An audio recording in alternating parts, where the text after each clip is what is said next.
converted into 3 carbon. That is pyruvic acid. That is pyruvic acid. That pyruvic acid தான் நமக்கு என்னதான் கிடைக்குது? ATP molecule. இந்த pyruvic acid ஆவும் கன்வெர்ட் ஆகும். அதே நேரத்துல நமக்கு என்னதான் கன்வெர்ட் ஆகும்? lactic acid ஆவும் கன்வெர்ட் ஆகும். அப்ப lactic acid that is anaerobic respiration. pyruvic acid aerobic respiration. lactic acid எங்க நடக்கும்? anaerobic respiration. Where it was occurred in the muscles, joints, muscles. அதான் சொல்றாங்க மசில்ஸ்ல லாக்டிக் ஆசிட் நீ எப்படி ஐடென்டிஃபை பண்ணலாம்? நீ உட்கார்ந்து எந்திரிக்கும் போது ஒரு சத்தம் கேக்குது, இது லாக்டிக் ஆசிட் நம்ம இருக்குங்கிறத காமிக்குது. லாக்டிக் ஆசிட் கண்டென்ட் வரும் உங்களுக்கு. பைருவிக் ஆசிட் எங்க நடக்குது? சைட்டோபிளாசம் நடக்குது. இதெல்லாம் நீங்க எப்படி தெளிவா படிச்சிட்டீங்கன்னா லைஃப் ப்ராசஸ் வந்து கஷ்டமாவே தெரியாது, பெரிய பாடமாவே தெரியாது.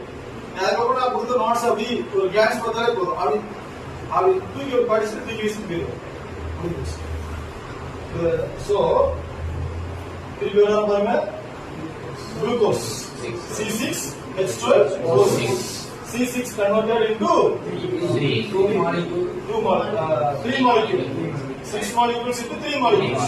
So the 6 carbon into 3 carbons. That 3 carbons எதா கன்வெர்ட் ஆகும் நமக்கு? ATP molecule போகும் நமக்கு. அது ரெண்டாவது. That 6 carbons நமக்கு எப்படி கன்வெர்ட் ஆகும்னா எத்தனால கன்வெர்ட் ஆகும்? ஆல்கஹாலா கன்வெர்ட் ஆகும். That is ethanol. இந்த பைருவிக் வந்து எனக்கு என்னது? aerobic respiration. lactic acid வந்து anaerobic respiration. lactic acid anaerobic respiration. pyruvic acid cytoplasm, lactic acid வந்து muscles.